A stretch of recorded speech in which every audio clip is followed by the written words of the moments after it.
Olá pessoal, boa noite. Começar uma live com o Roberto Corrêa, mais conhecido como Roberto Gordo, né? Um dos nomes mais icônicos do jiu-jitsu dos anos 90, tanto como competidor e depois, posteriormente, como mestre. Né? Já vou chamá-lo aqui para a gente já dar início à live.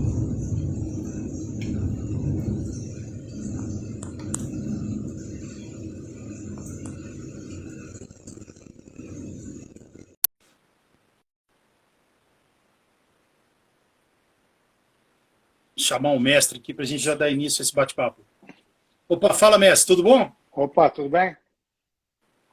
Uma honra falar com você. Né? Você que é um dos nomes mais icônicos aí do jiu-jitsu nos anos 90 e em toda a história.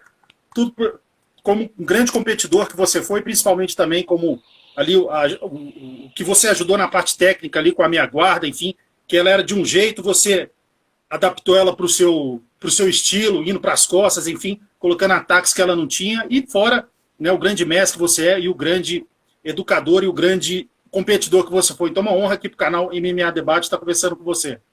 Prazer é meu. Obrigado aí pelas suas palavras. E é sempre um prazer poder estar aí com o pessoal que gosta de acompanhar o jiu-jitsu, com o pessoal que também ajuda a evolução do esporte. Mestre, vamos falar com o pessoal que vai mandar pergunta. Fica, a gente fez um trato aí de um horário, mais ou menos uma hora, né? Porque você tem muitas coisas a fazer também. E te agradecer por esse tempo. Eu sei que você tem um tempo muito corrido, né? Para poder ter encaixado essa uma horinha para a gente bater papo. Então, para a gente já não perder tempo, conta para a gente, né? Como que começou a sua relação com o jiu-jitsu? Eu sei que foi mais ou menos em 85, 86. Fala um pouco para a gente desse seu início do seu envolvimento no mundo do jiu-jitsu. Foi no começo dos anos 80 ali, devido a uma amizade que eu tinha com alguns membros da família Grace, no caso era o Ralph, o Ryan e o Renzo, né? O Ralph, que é da minha idade, a gente era praticamente vizinho, morava a 2 quadras, né, um do outro, e a gente estudou junto. Eu estudei com o Russo também, que é primo deles, morava com eles, com o Daniel. E a gente sempre foi amigo, na praia ali, sempre andou junto, desde garoto, de 7, 8 anos de idade. E só que eles iam para Copacabana treinar na época, né? A academia do Hollis era em Copacabana, lá junto com a academia do Carso. E assim, o jiu-jitsu nem era muito conhecido, e além de ser caro também. Então, assim, nem passava muito pela minha cabeça fazer jiu-jitsu. E em 83, se não me engano, quando o Carlinho mudou a academia, o Hollis faleceu, se não me engano, em 82. Quando o Carlinho mudou a academia para Barra, que é onde a gente morava, aí o acesso ficou mais tranquilo, mas eu ainda estava. Minha mãe não, meu pai tinha acabado de falecer também, e a minha mãe não apoiava muito a ideia, também situação financeira, como eu falei, o jiu-jitsu era bem caro nos anos 80, no Rio de Janeiro. E lá para 85, mais ou menos, como a gente viajava muito junto, eu já conheci o Carlinho, o Riga, e foi num dia lá em Teresópolis, a gente treinando até na casa do Carlos Grace, em Teresópolis, na mansão lá dele. O Riga, treinando, que eu digo, a gente brincava na praia, etc. Então eu tinha uma ideia, mas eu não sabia lutar direito. E eu estava treinando com o Daniel, com o Joselito. O Riga me convidou para começar a treinar jiu-jitsu. Falou, pô, você leva jeito, etc. Eu tinha 14, 15 anos de idade. E ele me convidou. Aí que eu comecei a frequentar a Barra Grace. Na época era Clube Grace, né? E era, cara, 5 minutos caminhando da minha casa, entendeu? E desde o início eu sempre fui muito, tipo, com coisa de horário, essas coisas, eu sempre fui muito certinho, entendeu? Então eu sempre levei muito a sério desde o início. Mestre, e no início você já começou tendo aula com o Regan, com o Carlinhos, com quem? Então, na academia do Clube Grace ali, né? O Carlinhos, Carlos Grace Júnior era o mestre, né? Mas quem dava a maioria das aulas ali era o Machado. O Riga era mais as aulas de criança e uma aula de adulto de manhã. O meu professor inicial mesmo foi o Carlos Machado, o Carlinhos Soneca. Ele que era o que puxava as aulas ali as aulas do treino básico ali, né, de faixa branca e azul. E logo depois, em 88, acho, 87, o Reagan já veio morar na Califórnia. Acho que um ano depois o Carlinhos Soneca veio morar na Califórnia. O Carlos Grace estava sempre na academia, como eu falei, como mestre, tudo. Ele puxava o treino do avançado, geralmente, a aula dos avançados, dos faixas roxas, marrom e preto, era com o Carlinhos Grace. Mas meu professor principal era o Soneca. Quando o Carlinhos Soneca, se mudou para os Estados Unidos, para a Califórnia também, o Jean-Jacques que assumiu a turma do Soneca ali. E foi meu principal professor ali até a faixa marrom. Certo. Mas a sua preta é do mestre Carlinhos, né? Sim, sim. Foi sempre na Barra Grace, né? Na Grace Barra, ou Barra Grace, que seja, no Clube Grace. E com o Carlinhos de supervisor, né? Eu digo assim, o primeiro contato foi com o Carlinhos Soneca, depois o Jean-Jacques. E eu sempre frequentei as aulas da manhã também, sempre que tinha um feriado, ou sábado, ou um dia que saía mais cedo da escola, eu ia no treino de manhã, que era o Regan, e o Zé Henrique, o Zé Beleza, né? Que dava a aula de manhã. Certo, mas então, eu ia fazer essa pergunta um pouco mais na frente, mas como a gente já está falando de pessoas que te ajudaram na formação, então vamos colocar assim, para você ser o mestre que você é hoje, o jeito da sua didática, né, o que é que você pegou do mestre Riga, do Carlos Soneca, do Carlinhos, por exemplo? Do Carlinhos eu peguei a parte de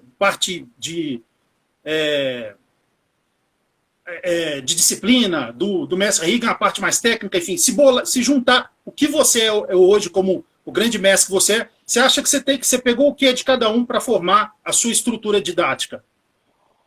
Cara, acredito que um pouco de cada um, né? Eu sempre, como eu falei, eu estava todo dia na academia, eu sempre me coloquei à disposição para ajudar nas aulas particulares também, desde a faixa azul já, eu sempre ajudei como ajudante, né? Nas aulas particulares. Então, eu acho que um pouco de cada um.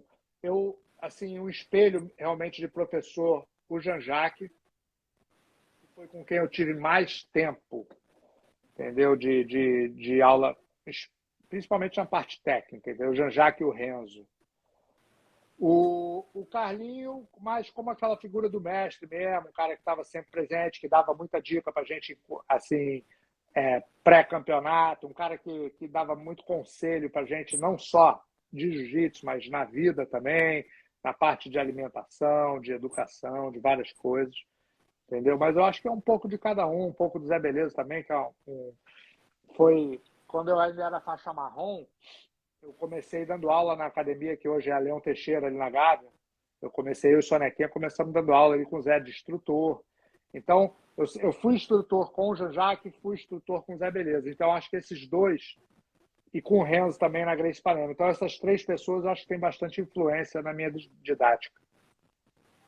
Mestre, como você sempre diz, né, você é amigo de infância do Ryan, do Ralph, do Renzo, enfim, né, de outras pessoas da família Grace. Conta um pouco para a gente, né, da importância dessas pessoas dentro da sua história até os dias de hoje. Enfim, são pessoas que têm uma importância muito grande na sua história de vida e do jiu-jitsu também. Sim, como eu falei, tudo começou de uma amizade, né? E assim, eu frequento deles praticamente diariamente, e foi isso que me levou ao jiu-jitsu inicialmente. E a amizade continuou e continua até hoje, entendeu? O Ryan sempre foi um dos meus melhores amigos, o Ralph é um dos meus melhores amigos. Hoje, depois de mais... O Renzo era o mais velho, um pouquinho que a gente, né? 3, 4 anos mais velho.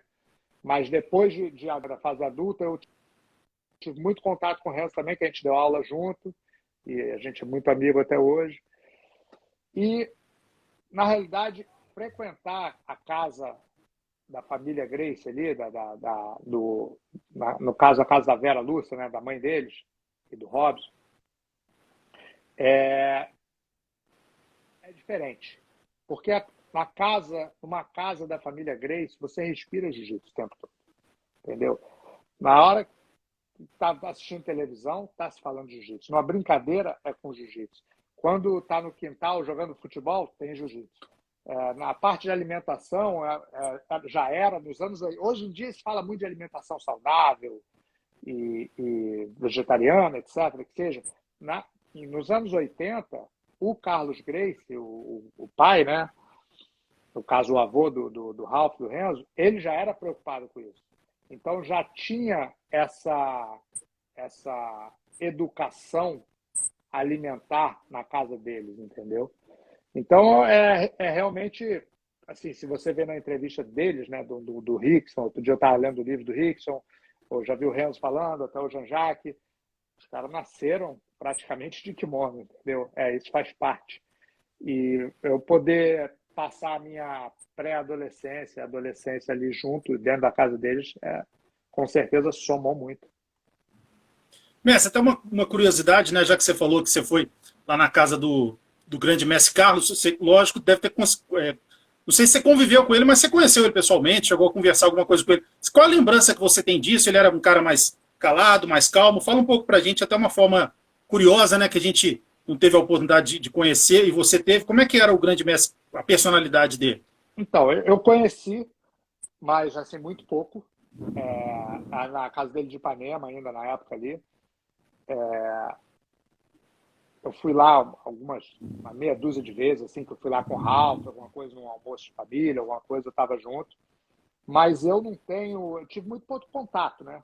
Na época ele já estava ali para os seus 90, ele era uma pessoa ainda ativa, mas assim, contato mesmo comigo, com a criança, eu tinha 12, 13 anos de idade, quase nenhum, entendeu? Mas o que eu tenho é muita história, né? Do Carlinho, do Hillion, dos filhos dele, né? Que contam sempre muitas histórias dele e é a lembrança que eu tenho. E nessa época também que eu fui na casa de Teresópolis, na realidade o Carlos Grey já não estava mais lá, né?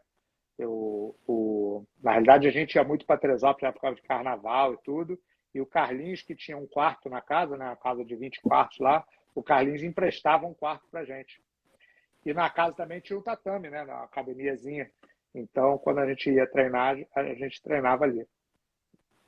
Bacana, mestre. Você teve grandes momentos em competições, Pan-Americano, Mundial, Brasileiro, enfim. Se você fosse lembrar, lógico que não é difícil você falar de um momento, enfim, mas quais aqueles momentos que quando você se recorda, você tem mais carinho, que é aquelas lutas que você acha que define a sua história mesmo? Sobre, sei lá, os 2, 3 principais momentos, como se fosse aquele gol de bicicleta, assim, que um artilheiro fez que ele não esquece. Cara, engraçado, né? O gol de bicicleta seria a vitória, né? Vamos dizer assim. Outro dia até me perguntaram se a vitória no caso do Mundial, né, de 86, tinha um peso maior que as outras. Ok, foi o primeiro campeonato mundial, então assim, para quem está de fora era um campeonato mundial, mas acho que cada vitória ou cada derrota sempre foi importante. Na realidade, eu tive lutas. Eu tive uma luta na faixa marrom. Foi a minha último campeonato de faixa marrom. Foi a luta que eu ganhei do Valide. O Valide tinha 3 vitórias em cima de mim anteriores. Assim, sempre lutas apertadas, e essa luta eu consegui abrir uma margem de pontos boas. Então foi uma luta que assim, me projetou ali no final da faixa marrom. Meu primeiro campeonato de preta, para final. Eu perdi na final para o Valide até, mas eu ganhei do Bolão. E, cara, é um cara que quando garoto, eu já vi ele lutando. Era um ícone, entendeu? Assim, Fantástico. então, foi uma luta marcante para mim. A final do Mundial com o Jamelão, uma luta marcante por ser a final do Mundial. O Jamelão cresceu no mesmo bairro que eu, né? Apesar dele treinar com o Jacaré na época, na Aliança, né? Em Ipanema, a gente cresceu no mesmo bairro, entendeu? O Jamelão cresceu ali no quebra-mar ali com a gente. E teve uma outra luta, logo no início ali, em 90, comecinho de 93, no final de 92, em 93 para 94, eu fiz uma luta que marcou por ser regras diferentes. Foi uma luta de meia hora com a Mauri Bittetti, que também era um ícone, era um cara mais graduado que eu, que já era campeão de tudo no absoluto, e eu, um garoto chegando ali garoto, eu digo, 22, 23 anos, chegando na faixa preta, né? 22 anos. E, cara, o resultado foi empate, que era uma luta sem pontos. Era ou finalização ou empate, no caso. Era para ser uma hora, acabou sendo meia hora, mas foi assim, uma coisa diferente. Foi uma luta num hotel, tipo num anfiteatro, né, do hotel. E na época foi uma luta que chamou a atenção da imprensa e tudo, coisa que ainda era muito devagar, né? Então acho que essas aí são as principais. Mestre, você pegou uma época ali que, vamos falar, dos anos 80, que eram não nas competições, quem se destacava mais era a Academia do Carson. Isso, tecnicamente, forçou com que a a Barra Gracie, a Nova União, a Aliança, cada um com uma determinada técnica, outra com outro estilo, mas todas elas fizeram assim fomentar ali uma rivalidade absurda entre vocês quatro, a Carson, a Barra Gracie, a Aliança e a Nova União, que foi aquele auge ali que culminou naqueles campeonatos, o Brasileiro de 94, o Pan-Americano de 95 e o Mundial. Então, assim, conta um pouco pra gente como é que era aquela época e se você tem consciência que se o jiu-jitsu hoje está nesse nível é muito devido a essas quatro equipes que estavam numa rivalidade e cada vez o crescimento técnico fez surgirem grandes estrelas, como no caso você, o Soca e tantos outros, o próprio Soneca, aí depois em outras academias, na Academia do Carson, outros grandes nomes, enfim. Então cada um num peso, mas vários talentos, né? Conta um pouco se você tem consciência que o jiu-jitsu de competição hoje está nesse nível, graças àquele final dos anos 80, início dos anos 90, em que essas quatro academias tinha aquela rivalidade, tinham que crescer tecnicamente. Sim, eu acho que sim. Foi uma rivalidade saudável, muito boa. Na realidade, então, nos anos 80, o Carson tinha um domínio meio que supremo, né? O Carson, a gente, sei lá, como eu falei, quando eu estava chegando, faixa branca, o Bolão já era faixa roxa, o Amaury Bittetti, o Buchaú, o Murilo Bustamante, o De La Riva, os caras já eram tudo, porra, assim, apesar de alguns nem serem preta ainda, eram roxa, marrom e preta, mas eram os caras do jiu-jitsu, né? E acho que o Carson foi o primeiro cara, assim, da família Gracie a focar no jiu-jitsu de competição e montar uma equipe de competição. O Carson era aficionado por competição. Então, ele montou a equipe forte de competição. Na minha geração, da Gracie Barra ali, que é logo depois, vamos dizer, da geração dos Machados. Os Machados, eu acho que é a primeira geração de faixas pretas do Carlinho e Gracie, né? Os Machados e o Renzo.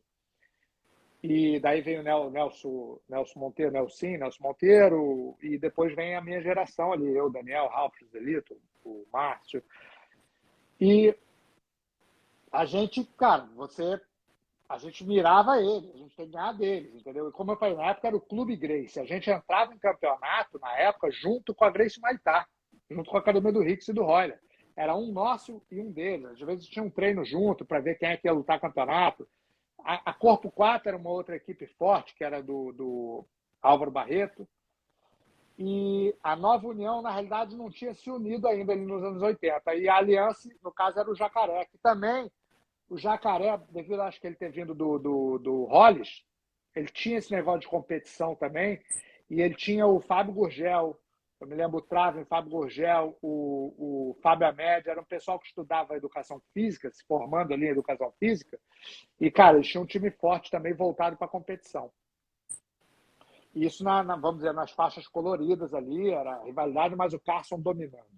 E ali o Clube Gracie e o Jacaré em segundo, terceiro. Aí, no começo dos anos 90, acho que já começou a fusão ali, talvez, da Nova União, né, que juntou o André Pederneiras, que era um time forte ali da Zona Sul do Flamengo, né, com o Melo Tênis Clube, com essa fusão e fez a Nova União. E a Aliança também, na época, virou Master, juntou ali, não me lembro se foi com a Strike, né, que era do Gigi também, ou com o Castelo Branco. Bom, formaram academias maiores, né, equipes maiores. A Gracie Barra já estava com a equipe maior e nessa época até separou da Gracie Maitá. O Rickson também veio para a América e ficou de frente o Roker e o Royler lá. E separou, eles fizeram uma equipe forte também. Tem até hoje, a equipe de Master é muito boa. E, cara, ficou essas equipes aí. No início da época competitiva, vamos dizer, IBJJF, né, que começou com os campeonatos brasileiros, pan-americanos, etc., e o brasileiro de equipe. O brasileiro de equipe nos anos 90, ali em 95, 94, 95, 96, era um campeonato ótimo, cara, porque eram realmente 4, 5 equipes brigando ali, e tinha aquela rivalidade, música na arquibancada. Pô, o Tijuca Tênis Clube lotado, entendeu? O nego realmente torcendo. Sport TV passando jiu-jitsu ao vivo, entendeu? É uma época que eu acho que você vê, talvez a pessoa não consegue visionar o Sport TV, que na época não tinham 3, era só um Sport TV. passar o jiu-jitsu ao vivo no domingo às 5 da tarde. Na hora do futebol, estava passando jiu-jitsu ao vivo. Entendeu? No primeiro Mundial, no segundo Mundial. Então, foi uma época assim, muito legal e que essa, como eu falei, rivalidade saudável, né? Porque a gente tinha um convívio fora da competição, mas ali dentro da competição, cara, era um querendo matar o outro, assim, matar no bom sentido, né? Era realmente bastante rivalidade e o jiu-jitsu não era tão grande quanto é hoje. Então você lutava, acabava, sei lá, eu lutei com o Valide 5 vezes, eu lutei com o Jamelão 5 vezes, com o Saulo, lutei 3 vezes. Então, as lutas repetiam, entendeu? Então você ficava você treinando para aquela luta que ia acontecer, entendeu? Na época de ouro eu lembro exatamente que era num domingo, mesmo às 4h30, hora de Fla-Flu, por exemplo, Grenal, tava Exato. o brasileiro de equipes, e era um Real Madrid versus Barcelona, né? Feras de um lado, feras de outro, enfim, cada um. Era um campeonato bem legal. Hoje em dia, os últimos brasileiros de equipe que eu vi, cara, já estava meio. Essa rivalidade perdeu um pouco. Daí o campeonato de equipe realmente precisa dessa rivalidade de equipes grandes, entendeu? Aí perdeu um pouco isso, mas é uma competição legal. Messi, como você sempre fala, né? Você não inventou a meia guarda, mas não tem como tirar de você o fato de você ser o que revolucionou ela, o que é tão importante quanto o pessoal usava mais para travar, aquela coisa assim, e Sim. você para sair para as costas, enfim. Aí isso foi algo. Conta um pouco para a gente como é que. Eu uma vez li que foi devido a uma lesão que você teve, e aí você começou a. Você não podia treinar de uma forma full 100%, aí você adaptou, mas foi algum toque que alguém te deu? Foi uma coisa intuitiva? Bom, Você, então, como que você começou a elaborar essa posição? E a outra pergunta dentro dessa é como que você se sente, né? Queira ou não, cada pessoa tem uma importância dentro do jiu-jitsu, mas poucos marcam, né, uma determinada posição, ou alguém que vira nome de guarda, enfim, igual o Della Riva, sim. por exemplo, igual como você disse, você não é o cara que inventou, mas a meia guarda que a gente existe, que a gente conhece hoje, é devido muito ao que começou ali com você. Então, Sim. duas perguntas: como que você aprimorou isso e a importância, né, esse legado que você deixa aí eternamente dentro do jiu-jitsu? Então vamos lá. Às vezes, como eu falo que eu não inventei, porque, cara, quando eu era faixa branca, eu me lembro assim bem, um dia na casa de um amigo nosso, do amigo meu, do Paulo Nardi, do Paulinho, eu me lembro bem desse dia, era em frente à casa do Ralph, do Renzo até. Então, um dia a gente foi lá treinar e eu me lembro do Pitoco me ensinando, o Pitoco era faixa roxa na época, ele me ensinando, e eu branco, uma raspagem da minha guarda, de segurar na faixa, fazer um gancho e chutar raspando, ou então repor a guarda. Uma bem simples, assim. E era basicamente aquilo ali. Tinha uma raspagem, um jeito de segurar. A meia guarda é uma posição que você conquistava a meia guarda para segurar, para passar a guarda. Era uma posição de transição entre a passagem. O de baixo era empurrar e sobreviver ali. Quando eu tive essa lesão do ligamento, que na época eu nem sabia, porque eu não tinha ressonância magnética, essas coisas. Na época eu fiz um raio-x, não deu nada no osso, mas bom, depois eu fui ver que eu tinha rompido o ligamento cruzado. Eu fiquei com o joelho ruim durante um tempo. E o médico, aquele negócio, o médico fala, você não pode mais fazer luta, não pode mais jogar bola, não pode isso, não pode aquilo. Cara, foi uma época ali, faixa roxa, que eu tava, treinando pra caramba, voando. Inclusive, com bons resultados nos campeonatos, etc. E eu já sabia, eu tinha 18 anos, e eu já sabia que é isso que eu queria fazer. Eu já estava ajudando o Jean-Jacques a dar aula, eu já ajudava na aula de criança. Eu já sabia que é isso que eu queria para mim. Então, eu estava machucado, mas eu ia para academia, todo dia. Sentava do lado do tatame e ficava olhando o treino. Assim que o joelho desinchou um pouco, começou a melhorar, eu comecei a treinar. Pessoal menos graduado, com o pessoal mais leve, e treinar com uma perna só e com os braços ali, fazendo uma guarda meio de lado. E, cara, eu como falo, eu não tive intenção nenhuma, mas foi acontecendo, né? O Jean-Jacques era um cara muito criativo. O Jean-Jacques faz uma guarda, meio que meia guarda ali também, muito boa. E foi indo. Não sei se não me lembro exatamente se com a ajuda das pessoas, mas foi vindo de uma defesa, de me defender e de ter que contra-atacar, entendeu? Então, dali, da meia guarda, eu comecei, e eu não sei porquê, realmente não me lembro, que eu comecei a fazer o que chamou de underhook, né, a esgrima. E da esgrima é que eu ia para as costas, que saiu um monte de coisas. O que eu acho que aconteceu é que eu já tinha bons resultados em campeonato. Eu tinha um jogo, outro dia eu vi uma luta minha de faixa azul, dando triângulo e tudo. Gostava de jogar por baixo, mas não era meia guarda. Quando eu comecei a fazer a meia guarda, e era uma coisa meio que nova, e eu tive bons resultados em campeonato, porque se você faz uma coisa nova que não funciona, ninguém copia. Quando eu comecei a ter o resultado bom no campeonato, outras pessoas começaram a fazer, como pessoas que eu lutei, como o próprio Jamelão, que é uma fera na minha guarda, o Saulo faz bem, estou falando do pessoal lá atrás, né, cara? O pessoal da Nova União fazia muito bem, o André Bastos fazia muito bem, até uma meia guarda, às vezes, o Bruno Bastos faz também. Às vezes um detalhe diferente, um ataque diferente, mas o ataque e a defesa vai evoluindo. Você faz um negócio, o cara vem com a defesa. Aí você tem que ir com o ataque. E outra defesa, outro ataque, outra defesa, outro ataque, e o negócio vai evoluindo, entendeu? E, cara,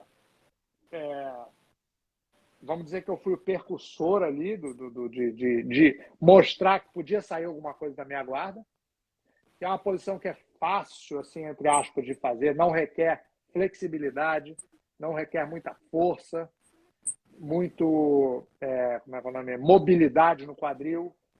E acredito que isso aí ajudou muita gente a progredir. A gente, às vezes, hoje em dia, acho que uma coisa bem legal, muita gente fala comigo, eu machuquei o joelho e você, com a sua história, mostrou que eu poderia continuar treinando.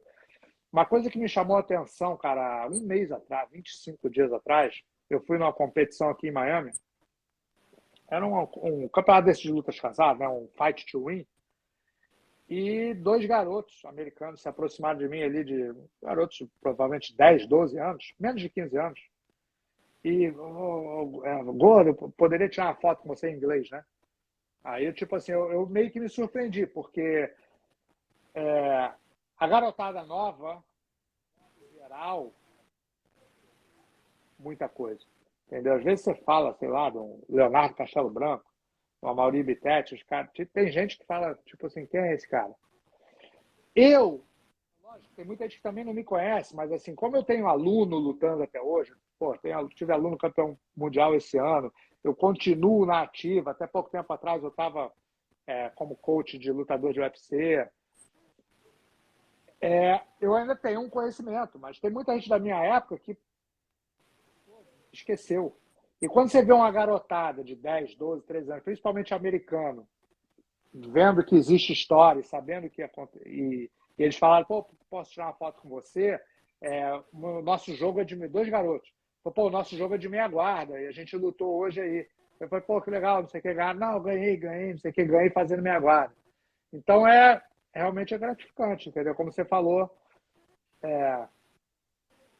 milhões de coisas vão acontecer, vai vir um monte de gente melhor do que eu, inventar um monte de outras posições, mas eu tenho a minha contribuição ali para o jiu-jitsu. E, assim, isso é ótimo, porque o jiu-jitsu me deu tudo que eu tenho hoje. Então, o que eu puder contribuir ainda para o jiu-jitsu vai ser muito bom. Bacana, isso aí realmente é gratificante ver que fora do nosso país a gente conseguiu fazer com que nomes icônicos como você tenham respeito de outras gerações. Esses não viram mesmo, né, pela idade deles, 10 anos, enfim, então eles não te viram competindo, mas alguém falou com eles. Né? Então, assim, é uma coisa muito, muito bacana, e o respeito marcial que eles têm por você. Essa é uma história muito, muito bacana mesmo. Mestre, fazer uma pergunta, a gente já está falando de você como professor há muito tempo, mas quando você iniciou, se eu não me engano, foi no bairro Recreio, no Rio, com um Ralph, né? Fala um pouco pra gente, quando você recebeu esse convite você sabia que você ia passar da aula também, lógico, você já era um aluno, estava começando a competir ali nas faixas coloridas e tal, mas começou a ter a responsabilidade de dar aula também. Como que foi essa transição para você, bem jovem? Se eu não me engano, você era roxa ou marrom quando você começou a dar aula? Quando você recebeu essa notícia, lógico que já dava para ver que o seu nível técnico era muito bom, o pessoal já tinha confiança em você, mas é uma nova responsabilidade, né? Até para muitas pessoas que estão aqui assistindo, que praticam jiu-jitsu. Como que foi na sua cabeça essa transição para dar aulas? Como é que você trabalhou isso ou foi uma coisa natural? É, na realidade, foi assim, muito feliz, né? Porque, como eu falei, com 18 anos ali, eu já sabia o que eu quis. Foi mais ou menos com 19 anos, eu era faixa roxa, realmente. Como eu falei, eu já era instrutor ali com o Jean-Jacques, ajudando. E a mãe do Ralph, na época, se mudou para o Recreio. O Recreio era um bairro que, cara, não tinha ninguém. Não tinha academia de jiu-jitsu, tinha muitos poucos moradores, na realidade. E na esquina, quase na esquina da casa dela ali, abriu uma academia. Chamava Recreio Center Sport, ou Recreio Center Sport. E, cara, o Ralph morava ali, eu estava sempre lá. O cara botou um tatame com a aula de judô. E na época, acho que o Ralph foi lá e perguntou se o cara tinha interesse em botar jiu-jitsu, que ele era da família Grace, Ralph Grace, etc. O cara se interessou. A gente foi no Jean-Jacques. O Jean-Jacques autorizava e podia ficar como, vamos dizer, o professor-chefe, né, da academia, que nós dois éramos faixa roxa. Ele autorizou e tudo. E aí a gente começou. Eu comecei dando aula terça e quinta, o Ralph segunda e quarta, e sexta a gente dava aula junto. Por quê? Era para a gente poder continuar treinando, que era o nosso objetivo, né? Na realidade, eu já tinha acabado a escola nessa época. Então, eu treinava de manhã e treinava à tarde. E 2 vezes na semana eu dava aula, 2 vezes o Ralph dava aula, e sexta-feira a gente dava aula junto, a gente treinava com os caras. Na realidade, sexta-feira, hoje em dia que eu vejo, né, papai? Eu era um garoto de 19 anos e eu sempre fui muito responsável com coisa de horário, com essas coisas, então acho que isso foi uma coisa que ajudou muito. Mas sexta-feira é o dia que a gente botava luva, que a gente fazia taparia com a garotada, que a gente fazia coisas da época, né? Que como a gente estava junto, nós dois juntos nesse dia, é o dia que a gente botava o treino mais pesado, né? Mestre, eu não estou querendo dizer nem das pessoas que você treinou, enfim, pessoas que você viu ali no rola ou no campeonato. Quais as pessoas, né, que mais te impressionaram até hoje na parte técnica, que você olhava e que você ficava assim abismado com o talento, né, dessas pessoas dentro do jiu-jitsu? As pessoas assim que mais te impressionaram, pode ser peso por peso, até hoje. Cara, então, assim, logo no início, quando eu comecei, vamos dizer, faixa branca, o Ralph tinha acabado de pegar a faixa azul ali, ou era faixa laranja, verde, sei lá, pegou azul ali. Eu me lembro que o Ralph pegou azul com 15 anos para lutar uma Copa Compa, né? Alguma coisa assim, 85, 86. Então a gente tinha 15 anos, ele ainda não era juvenil, né? Mas pegou a faixa azul para lutar. Uma coisa que me impressionava era a superioridade técnica que ele tinha sobre a gente, eu e os outros garotos, né? Ele, tipo assim, armlock na guarda era toda hora. Mas isso aí não é um top, era um faixa azul. Já com o tempo graduado, ele algumas vezes na academia, que ele foi na Barra Grace, na Grace, Clube Grace, algumas vezes treinar, eu vi, mas eu nem podia treinar com ele, que eu não tinha nível. E me impressionava o que ele fazia, porque ele botava 10, 12 faixa marrom e preta na parede e finalizava todo mundo. E eu participei de um treino desse quando eu já era faixa preta, em 93 ou 94. Ele foi um dia lá na casa de um amigo nosso, o Big Red, que tinha um tatame, e éramos 10 ou 12 ali, entre roxa, marrom e preta, e ele finalizou todo mundo. Realmente, o nível técnico dele, o entendimento dele de jiu-jitsu estava muito acima. O Jean-Jacques, como meu professor, acho que até por ser meu professor, e ele tinha muito talento, muita habilidade com as pernas, tanto que o Jean-Jacques meio que chocou todo mundo naquele primeiro ADCC, que ele ganhou com muita facilidade, acho que finalizando praticamente todas as lutas. A superioridade técnica dele é muito boa. O Renzo é um cara muito criativo e muito muito fácil para ele aprender as coisas, entender. Ele olha uma vez, ele entende e ele cria e te dá uma saída. Então, isso é uma coisa desde a faixa azul, roxa ali, que eu vi. Ele estava sempre com a gente e sempre ajudando. Eu estou falando de pessoas que eu convivi, tá? Eu não, é lógico que existe nas outras academias, sei lá, o De La Riva era um cara impressionante, o Amaury Bittetti, Mas estou falando das pessoas que eu treinei, que eu tive mais contato. E o outro, assim, impressionante, que eu vi, eu conheço desde 8 anos de idade, eu acho, ali, ou até mais novo, e eu vi crescer, eu vi que não era nada demais, eu vi que não tinha nenhum talento diferenciado como força ou flexibilidade, e que se tornou talvez o maior lutador do mundo, é o Roger.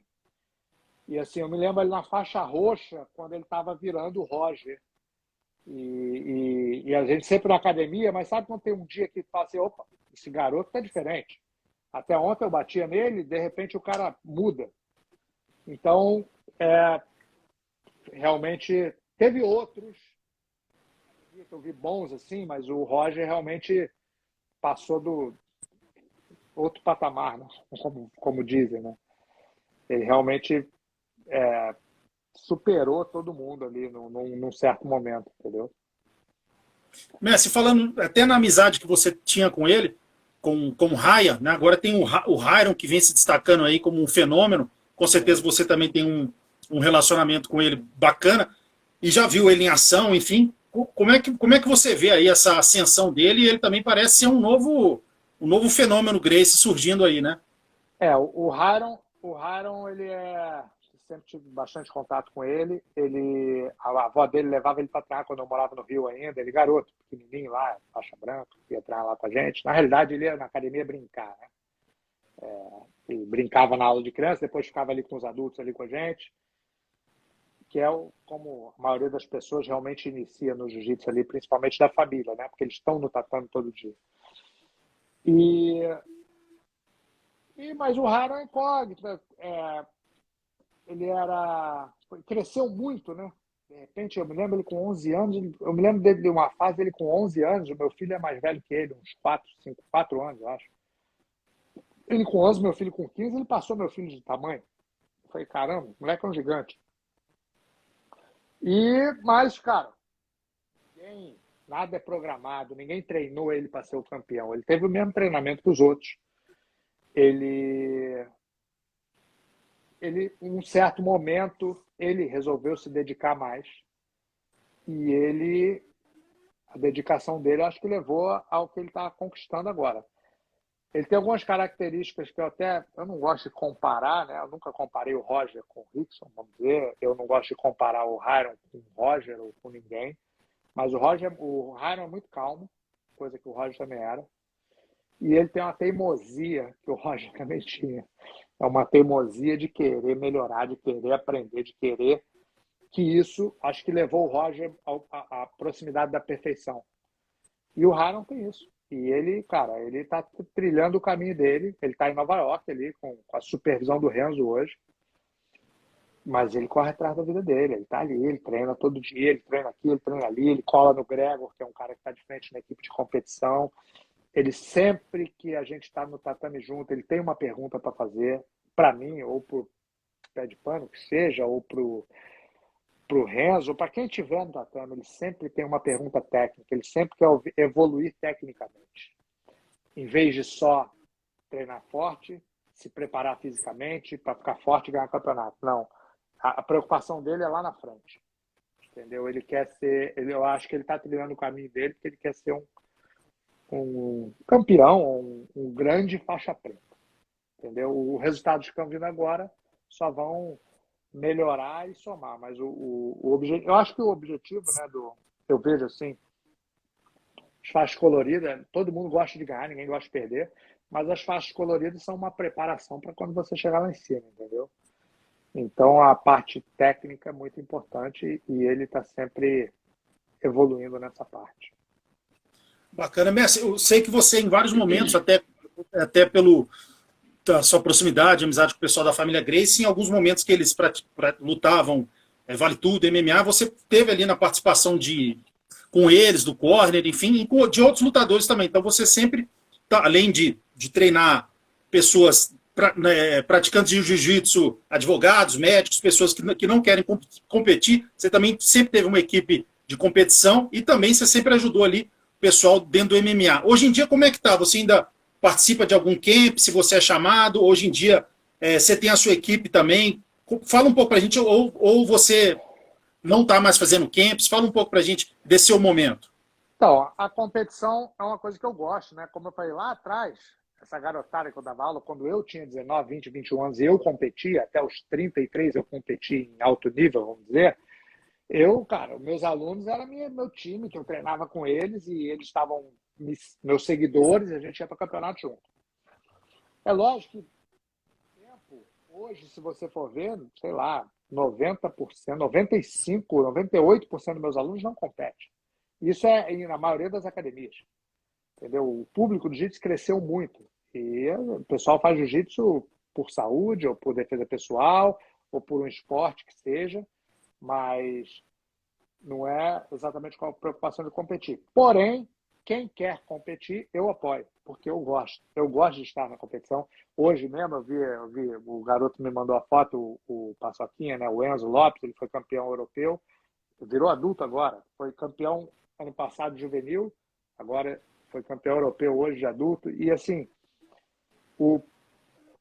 não é questão de. Ele nunca foi meu aluno, deu ensinar, ele já deu uns 2, 3 treinos com ele, mas ele é aluno de uma academia do Rabicó, que é o meu professor lá no Brasil, e que, pô, a maioria dos campeões sai dali, que é uma garotada dura que treina ali com ele no Novo Leblon. Mas, cara, eu tá podendo participar disso, e o garoto representando a minha equipe que seja, para mim é muito bom. É um orgulho. Eu gostaria que mais pessoas pudessem passar o que eu passei quando eu competia. Não só a vitória, mas o prazer de competir, entendeu? No MMA, participei de muito treino, eu treinei muito com o pessoal, com o Ralph, o Renzo, quando lutavam lá atrás, com o Draculino, eu participei de todas as lutas do Draculino. Esse dia até comentou comigo que todas as lutas dele eu estava no corner dele. Eu fiz uma equipe, que foi, no caso, começou com a GB Combat Club, Combat Team, GB Combat Team, onde um amigo meu, o Malta, era o empresário dos lutadores, e eu tive essa equipe no Brasil durante, sei lá, 15 anos, entendeu? Eu acompanhei, o Babalu era da equipe, no caso, o Babalu lutou o UFC com o Chuck Liddell pelo cinturão. O mais recente foi o Rafael dos Anjos, né, que chegou a campeão do UFC, eu estava na época com ele. Só que eu vou te falar a verdade, lá atrás, né, o MMA, o Vale Tudo, na época, andava junto com o jiu-jitsu. Entrava no jiu-jitsu e, vamos fazer preparar aqui para o Vale Tudo, e se preparava ali 2 meses e lutava.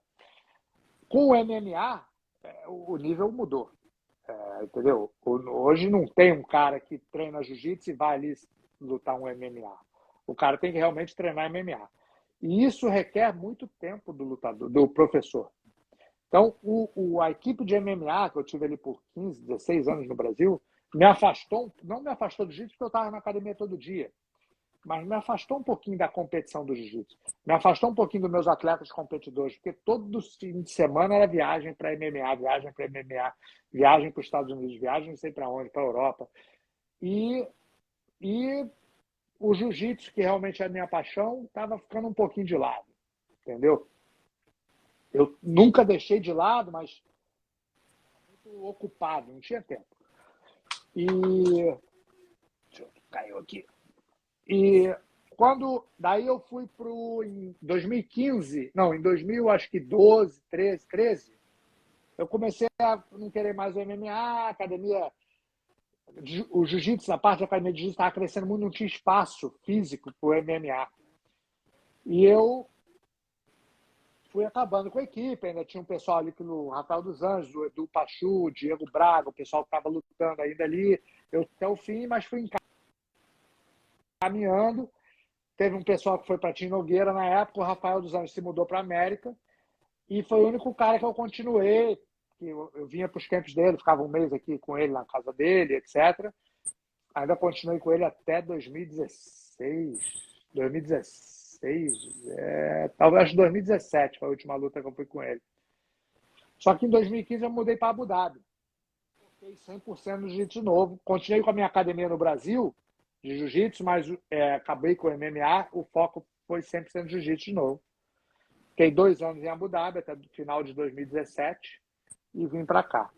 Quando eu vim para cá, ainda Teve uma especulação, pessoal, e aí, mas vai treinar alguém para MMA? Eu tenho amigos, por exemplo, um garoto que eu torço muito, que eu acho que, não sei se vai ser campeão, mas eu acho que tem grande chance, que é um garoto muito dedicado, é o Benny Delariush, treina lá na Kings, sempre nos camps do Rafael, ele estava com a gente, eu treinei muito com ele, e na época ele, pô, e aí, vai vir para Califórnia, vamos treinar junto, não sei o quê. Eu estava sempre lá na Kings, participando dos treinamentos com ele, e eu acabei vindo para a Flórida. Algumas pessoas perguntaram se eu ia me envolver com MMA, eu falei que não faz sentido. Número um, que eu quero realmente focar mais no jiu-jitsu, que é onde eu tenho mais prazer. E aqui na Flórida, eu posso dizer que não faz sentido eu ter uma equipe pequena de MMA. Por quê? A ATT, né? American Top Team, tem uma equipe muito forte aqui, a meia hora da minha casa aqui. E os caras têm uma estrutura impressionante. Então, assim, não tem como concorrer, entendeu? É lógico, eu tenho amigos ainda que lutam MMA. Eu tenho o Robson, que é meu aluno que luta, ele tem me chamado para ir nas lutas dele, mas eu, como eu falei, eu não tenho tempo. Hoje eu tenho dado muita aula. Se eu tivesse com mais tempo, meio que aposentado, vamos dizer, resolvido financeiramente, eu ia participar mais dos camps do Robicinho, eu talvez ia até participar por prazer do camp do Neymar, entendeu? Eu ia participar dos camps dos meus amigos, eu ia participar mais do Daniel, tá com uma equipe incrível de MMA lá na Filadélfia, o Daniel Simões, né, que é o Daniel Grace, que chamam. Ele tem vários alunos no UFC, agora está com 6 ou 7 alunos no UFC. Eu gostaria de participar, mas realmente eu não tenho tempo.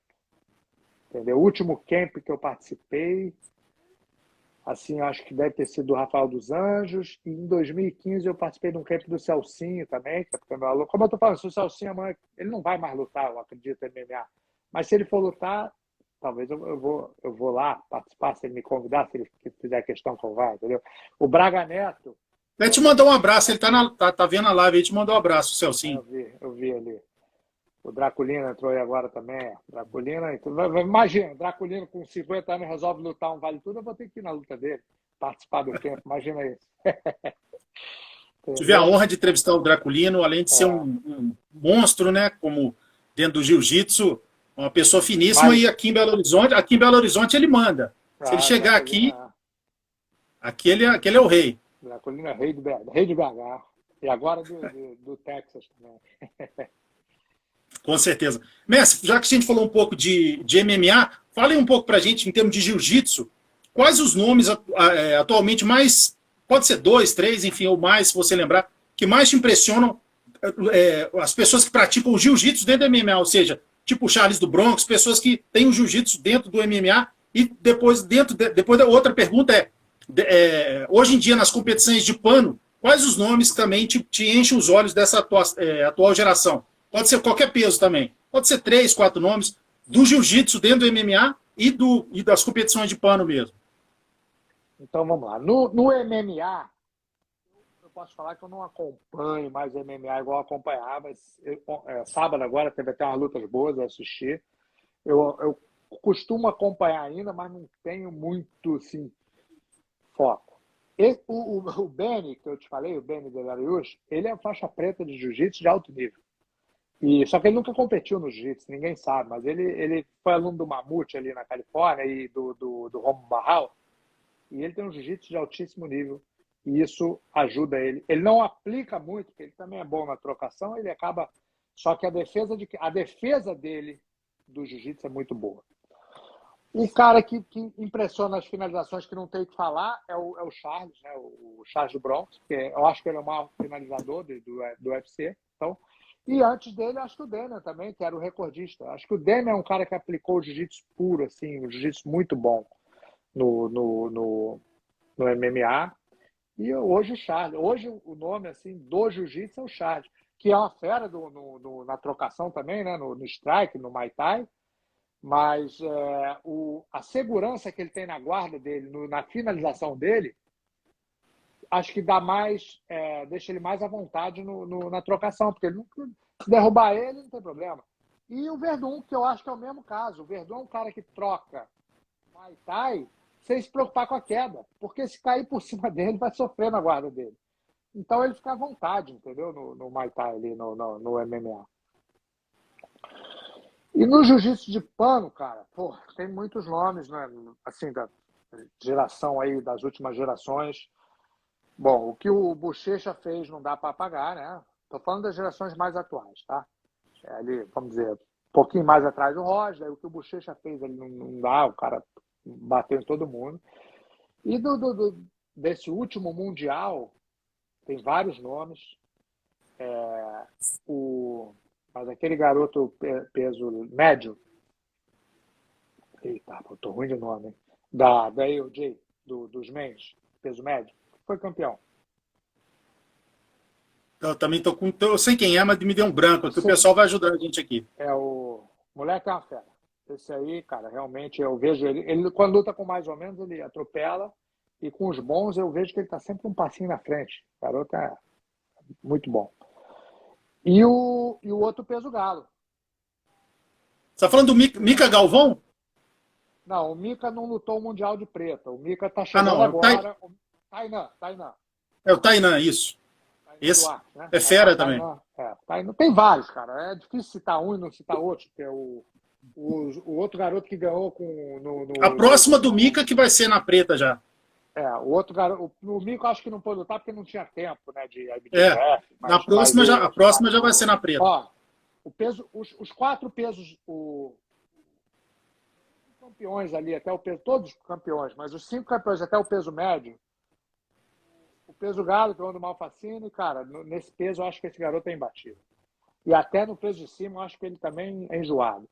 O outro que ganhou Pluma, o que ganhou Pena, que foi 2 que fecharam, se não me engano, da Checkmate, né? Um é o que já tinha ganho ano passado e o outro, que eu acho que é a amazonense. O peso leve, todos esses aí, cara, realmente tem um jiu-jitsu impressionante. Entendeu? Essa garotada tá voando, tá assim. Eu não gosto de fazer diferença entre old school e new school. Para mim não existe, isso é tudo igual. A diferença é que essa garotada realmente ela tá despontando muito cedo, porque eles vêm cedo focados só no esporte, no jiu-jitsu esportivo. Aí o cara fala, mas ele não sabe defesa pessoal, não sabe isso, ok. O foco dele é o jiu-jitsu esportivo. Então, o que eles estão fazendo no jiu-jitsu esportivo é impressionante. Sem contar a parte física. Entendeu? Agora, se no futuro ele vai ser um cara que vai dar aula, ou que ele vai formar campeão, ou que ele vai dar aula de defesa pessoal, ou que ele vai para o MMA, isso é outra história. Entendeu? Eu acho que lá nas outras gerações a gente vinha fazendo meio que tudo ao mesmo tempo, como eu falei. Meus alunos faixa azul, a gente fazia taparia, botava a luva e trocava porrada com os moleques na academia. Tirava o kimono, entrava de kimono, entrava sem kimono. Então, demorava mais, eu acho, que a formação num faixa preta por causa disso. Hoje, um garoto de 16 anos, que já está treinando há 2, 3 anos, só treina competição. Ele ganha tudo nos 16 anos. Quando ele vira 17 anos, ele ganhou tudo, ele já pega a faixa roxa. Chega na faixa, é o caso do Tainan desse, chega na faixa roxa atropelando todo mundo, ou o próprio Mica Galvão. O Mica Galvão, sei lá, 17, 18 anos já é preta. Tanto que ele não pôde lutar porque ele não tinha tempo. Mas, pô, foi no ADCC, semana retrasada, bateu em todo mundo. E assim, bateu com propriedade, finalizando. Entendeu? Mas o Mica Galvão é melhor do que o old school. Não, ele está chegando agora na faixa preta. Ele vai ter que se provar na faixa preta. Não para mim, porque eu já vi que ele é um grande lutador. Mas agora ele vai ter o alto nível ali no ADCC. Provavelmente vai ser um teste de fogo para ele. E eu não sei se ele vai lutar o Mundial de Kimono esse ano, né? Porque o Mundial ele já pode lutar, eu acho. Mas o Mundial eu acho que é ali em junho e o ADCC em setembro. Então ele deve lutar. Então realmente quando a gente estava assistindo o Mundial esse ano, o Pé de Pano até comentou que o Pedro Machado entrou aí agora, o Pedrinho, que ganhou também faixa, pegou a preta agora, tá voando também na marrom. Que o Tainan fez as faixas e fez na preta também no primeiro ano dele. Isso é um diferencial, porque tem muito garoto que chega na preta ali e dá aquela tropeçada, entendeu? Então, o Mica, como eu falei, não precisa provar nada para ninguém, mas ele vai ter um nível agora da faixa preta ali muito alto, entendeu? Que ele é um dos favoritos. Mas, assim, quem vai ganhar, a gente vai ver na hora, entendeu? Como aconteceu com o Tainan e como vai acontecer daqui a um ano, a garotada tem que estar sempre... A competição hoje é muito, o nível é muito alto. Entendeu? Não, e com certeza, né? Essa coisa de comparar a geração é uma coisa que não tem sentido, né? Assim, se a gente for pensar na sua época, se a gente for pensar em termos de quantidade, os treinos eram muito, muito menores em termos de quantidade, mas Sim. se a gente for pensar, se hoje o Gordon Ryan, nos eventos de submission, tem luta aí que ele vai ganhar 200 mil de bolsa, vamos supor, com uma coisa impensada para uma luta de submission, essa luta só acontece porque teve aquele brasileiro aqui em 94, aquele pan-americano nos Estados Unidos em 95, aquele mundial icônico que você ganhou em 96. Então, assim, essa geração sempre vai ter que respeitar a sua, aquela mais antiga também que disputou a Copa Company, que o Draculino, que estava aqui na live, participou. Então, assim, tem que respeitar todas as gerações, né? Eu tenho maior respeito e admiração pela geração anterior da minha. E, assim, no meu caso ali, da minha escola, é o Renzo e os Machados, o Nelsinho, o Macarrão, o Maurição, pai do Roger. Da escola do Cássio, De La Riva, Bolão, apesar de ser quase a minha geração, quase confundindo, mas são mais antigos que eu, né, cara? O Fábio Gurgel, o Murilo Bustamante, o Peixotinho, o Pinduca. Pô, eu tive o prazer de ver o Pinduca lutar, faixa preta, entendeu? De ver o Rickson lutar. Me lembro da luta do Pinduca com... Não, o Pinduca era árbitro, aliás. Era o Rickson lutando com o Feijão.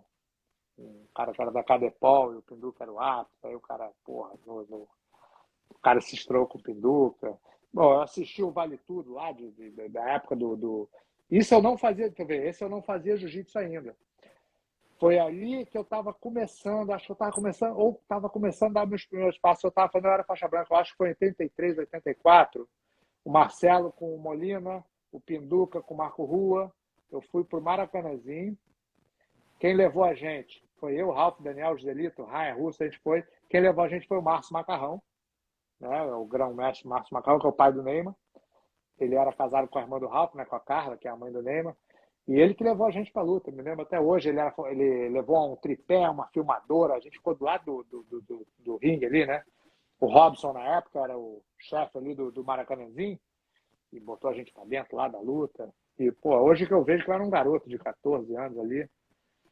E cara, eu tenho maior admiração. Você assistiu todas essas lutas? Você assistiu teve Renan Pitangui versus Eugênio. Você assistiu todas, né? Sim, foi. E a última luta da noite foi Sérgio Batarelli com o Zulu. Com o Zulu, né? Com o Zulu. Foi. Que evento fantástico esse aí. Histórico, né? Muito bom. Isso aí é a mesma coisa que o cara do UFC hoje não saber quem foi o Rei Zulu, entendeu? Quem foi o Carson Gracie, quem foi, entendeu? Carson Gracie, a família Gracie, a maioria das pessoas conhece, mas quem foi o Marco Russo, percussores lá atrás, entendeu? É importante, faz parte do esporte, né? E os detalhes, eu lembro que eu entrevistei o Batarelli e ele falou que quando terminou a luta, porque ele acho que ele foi... O Zulu pegou ele no mata-leão, alguma coisa assim. Ele não bateu. No final da luta, no vestiário, levaram o mestre Hélio lá e ele quis conhecer, apertar a mão do Batarelli. Falou, esse é dos meus. Apaga, mas não bate. Então, assim, isso para ele foi um troféu, né? De escutar isso e tem isso até hoje como uma medalha. Então, assim, essas coisas a geração atual tinha que aprender quem que são esses grandes nomes também. Alguns que perderam também são lendários, como o mestre Flávio Molina, que perdeu para o Marcelo Beck. São pessoas assim, todo mundo ajudou a que o esporte esteja no patamar que está hoje em dia, né? Imagina você hoje, um garoto de, sei lá, de 14, 15 anos, começar a jogar basquete e falar que não sabe quem é o Oscar no Brasil. Ou que não sabe quem é o Michael Jordan, como o Pelé. Então, meio que todo mundo sabe, entendeu? Mas não sabe quem é o Larry Bird. Não sabe, nomes do esporte que ele faz, que o cara tem que conhecer. Entendeu? Eu sou surfista, mas nunca ouvi falar assim, como eu falei, o Ken Slater não tem como, porque ele está até hoje. Mas você é surfista, mas não sabe quem foi o Mark Richard, que era um campeão da década de 70, da década de 80, entendeu? Então, o cara que realmente conhece, gosta do esporte, faz profissionalmente, ele tem que saber um pouco da história do esporte. Com certeza. Mestre, só para a gente terminar, para a gente não extrapolar o tempo, fala um pouco para a gente qual a grande lição que o jiu-jitsu deu na sua vida. A lição que eu falo, algo positivo que você reputa que foi o jiu-jitsu que te ensinou isso. Pode ser alguma coisa no sentido do lifestyle, em termos de te ensinou a falar melhor em público, lidou com a sua timidez. Assim, o que o jiu-jitsu mais ajudou na sua vida até hoje? Com a minha timidez, com certeza, eu era muito tímido, e a questão de dar aula e de ter que falar em público, falar, que eu digo, né, com os alunos e dar seminário para pessoas que você nunca viu na vida, etc. Com certeza. A parte lifestyle, com certeza. A parte de saúde, entendeu? O lifestyle do jiu-jitsu, a parte de saúde, da simplicidade. Com certeza, isso tudo muito bom. E uma coisa muito importante, cara, que eu percebi muito no tempo do Covid, né? Vai fazer 2 anos agora, em março, né? Que eu tive que fechar minha academia, que a gente ficou trancado aqui 2 meses sem sair de casa. Uma coisa que o jiu-jitsu ajuda muito é te ajudar a manter a calma no momento que você está sendo pressionado.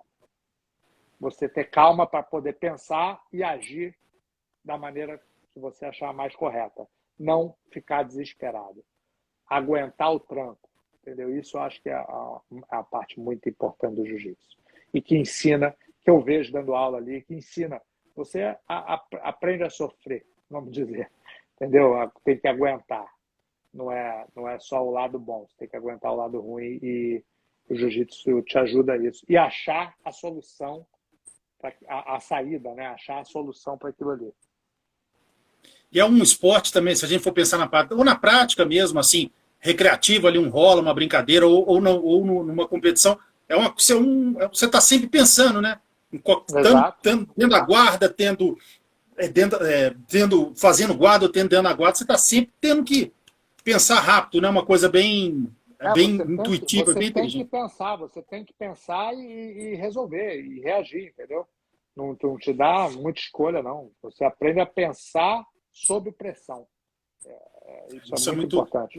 E a pessoa pode levar esse pensar sob pressão numa reunião da empresa dela, que é de outro segmento. Então, é uma coisa muito, muito mais ampla. Com certeza, com certeza. É nesse lado mesmo que eu estou falando. Entendeu? Para a vida. Ô, mestre, não tenho palavras para agradecer. Eu já tinha a intenção de te entrevistar há muito tempo, né? A gente estava conversando e você sempre educado, sempre simpático comigo. E a gente conseguiu fazer essa live agora. Espero que você tenha gostado das perguntas, da dinâmica. Foi um papo aí mais bacana, enfim. Espero que o pessoal se inscreva aí. Vou deixar essa live salva aqui no IGTV do @MMA Debate Oficial. Eu vou colocar ela no canal MMA Debate no YouTube também. Espero que vocês se inscrevam lá. E, mestre, deixar agora aí o espaço para você dar o seu recado final aí para as pessoas que te admiram. Vou deixar essa live salva tanto aqui no Instagram como no YouTube também. Cara, basicamente agradecer a você a oportunidade aí, o espaço. E todo mundo que acompanhou aí um pouquinho da live, e todo mundo que faz um pouco pelo jiu-jitsu. Isso aí, é uma grande família do jiu-jitsu que levou esse esporte a chegar onde está. Tamo junto, mestre. Muito obrigado. Fica com Deus. Valeu, irmão. Um abraço.